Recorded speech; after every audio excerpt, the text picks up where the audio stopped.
Continuamos con la lectura del libro Neuroeducación. Capítulo 6. Programando alegría, emoción. La emoción es esa energía codificada en la actividad de ciertos circuitos del cerebro que nos mantiene vivos. Sin la emoción, sin esa energía base, nos encontraríamos deprimidos, apagados. Alguien con una emoción apagada no podría ver y darse cuenta ni siquiera de un elefante que pasase junto a él. Y esa emoción puede apagarse por muchas y variadas circunstancias en el niño o en el adolescente o en cualquiera que vive en sociedad. Cuando tal apagón ocurre en el niño, sus consecuencias para la vida en el colegio, para aprender y memorizar, son obviamente muy negativas. La emoción, el origen de su propia palabra, indica movimiento, interacción con el mundo. Es esta una conducta que incluye todos los cambios que se producen en el cuerpo disparados por un amplio rango de estímulos que vienen de todo cuanto rodea al individuo, o que también pueden producirse desde la evocación de la memoria de tales estímulos, y que indican recompensas, placer o castigo, dolor. Emoción es también el medio de comunicación más poderoso que existe y con el que se han mantenido vivas millones de especies de animales, en particular los mamíferos y más en particular los seres humanos. El cerebro límbico o emocional y el tronco del encéfalo, y en ellas principalmente la corteza prefrontal orbitaria, amígdala, hipocampo, hipotálamo y la sustancia reticular activadora ascendente son las dos grandes áreas cerebrales que albergan principalmente los circuitos neuronales que codifican para la emoción. Son circuitos que mientras estamos despiertos se encuentran siempre activos, en alerta, y nos ayudan a distinguir estímulos importantes para nuestra supervivencia. Las emociones encienden y mantienen la curiosidad y la atención, y con ello el interés por el descubrimiento de todo lo que es nuevo, desde un alimento o un enemigo a cualquier aprendizaje en el aula. Las emociones, en definitiva, son la base más importante sobre la que se sustentan todos los procesos de aprendizaje y memoria. De hecho, y hoy en neurociencia se conoce bien, las emociones sirven, entre otras muchas funciones y de forma destacada, para almacenar y evocar memorias de una manera más efectiva.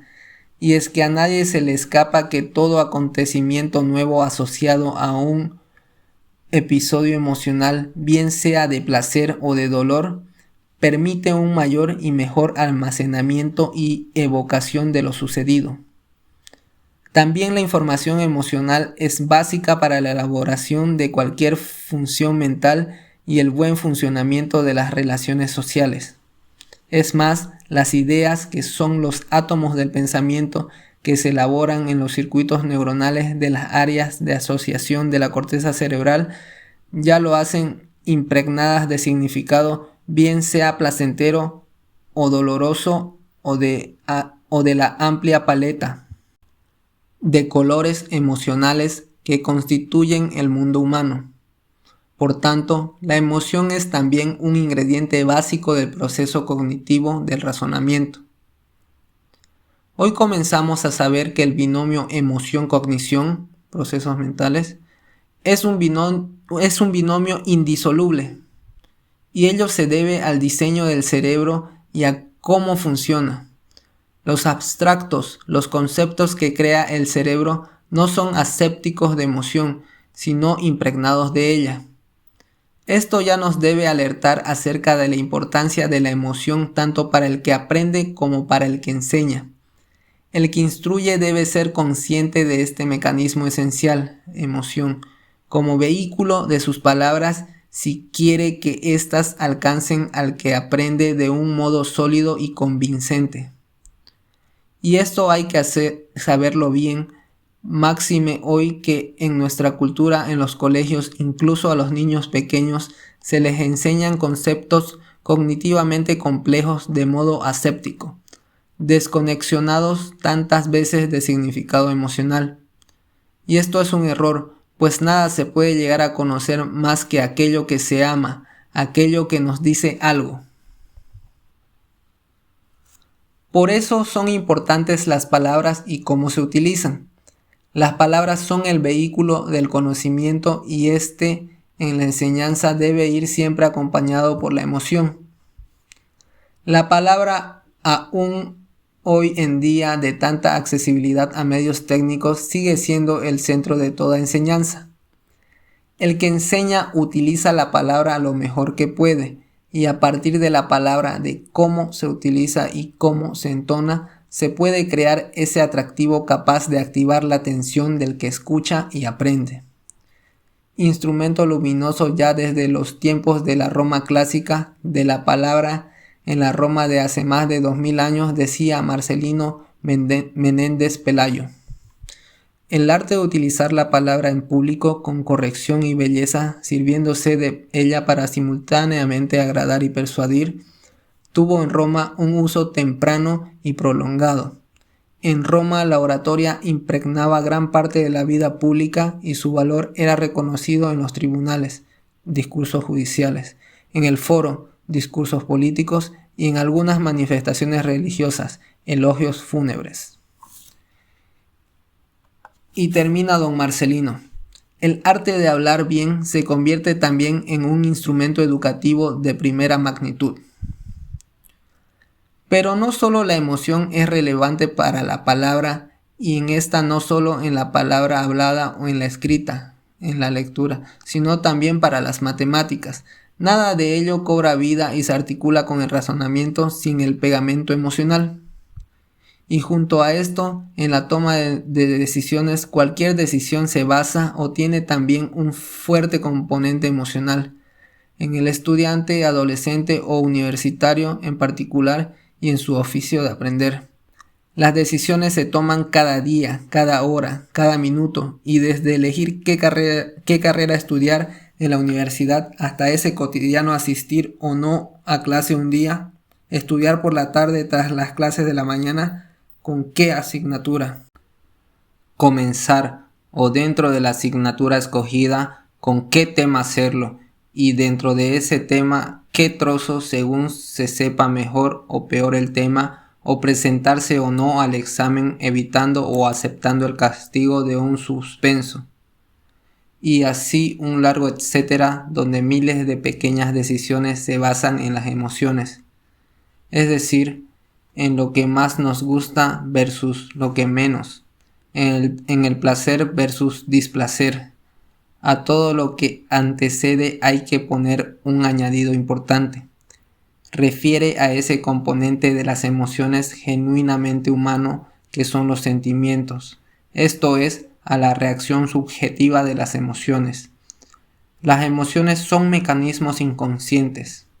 Los sentimientos son, por el contrario, la experiencia consciente de una determinada emoción, y hasta donde alcanzamos a saber, solo el ser humano experimenta sentimientos.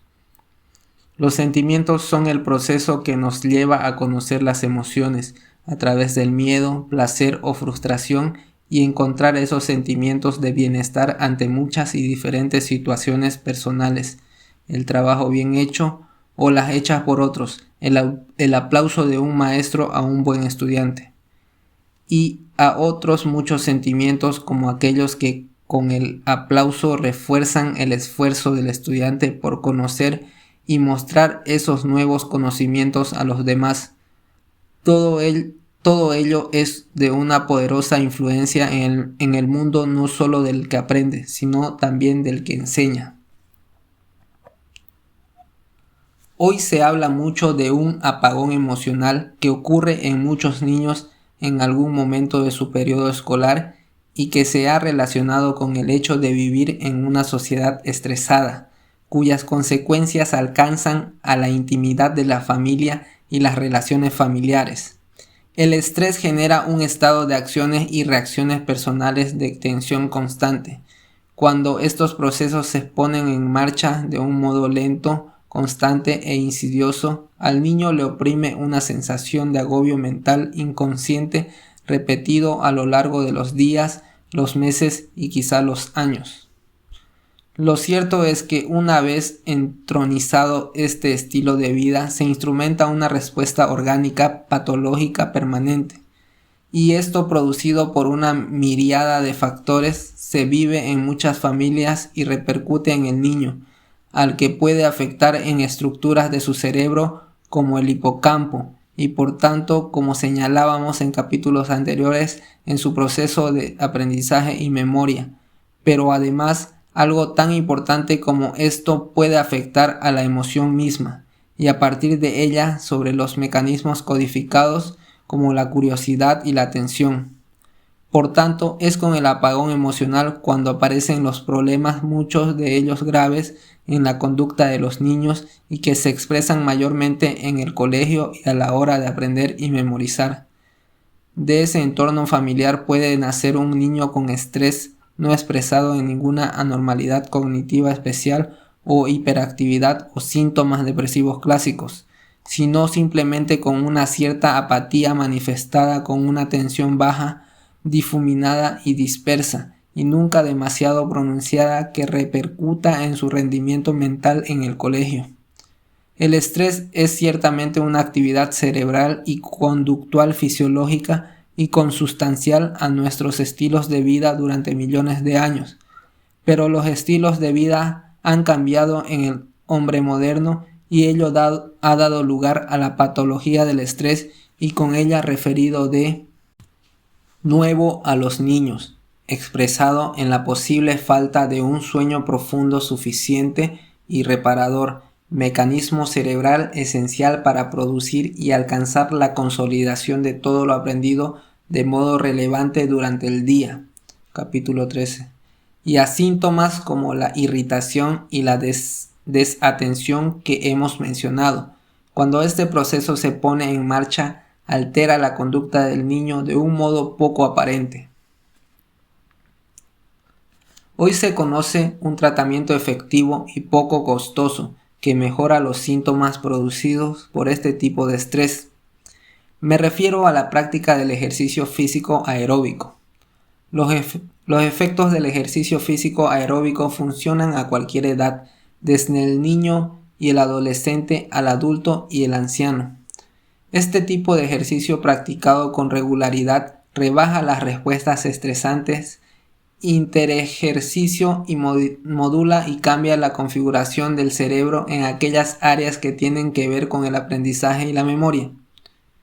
De esto se han dado cuenta los especialistas, y frente a la idea surgida hace unos años en particular en Estados Unidos de que había que rebajar el número de horas semanales dedicadas a la gimnasia y los deportes y dedicarlas en su lugar al duro aprendizaje abstracto, ahora de nuevo a la luz de los beneficios que sobre el cerebro produce el ejercicio físico aeróbico, se ha regresado a la idea de potenciarlo y dedicarle tiempo suficiente en los colegios.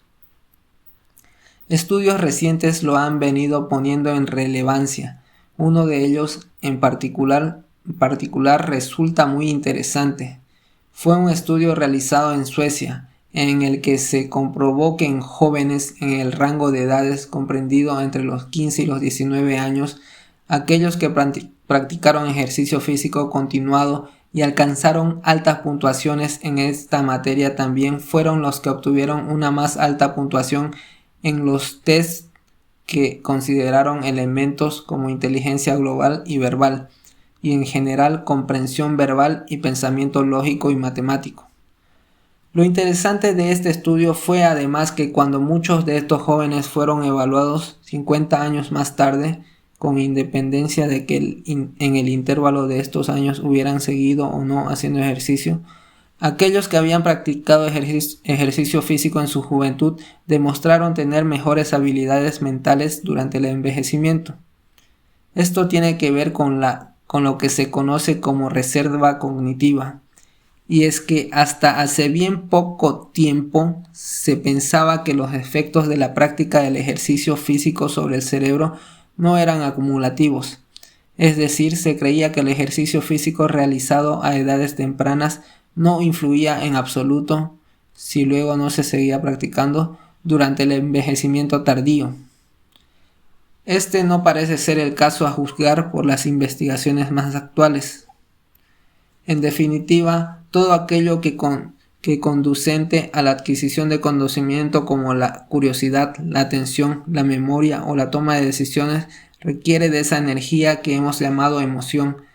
Detectar fallos o un apagón emocional puede convertirse en una tarea central en el futuro neuroeducador. Fin del capítulo 6.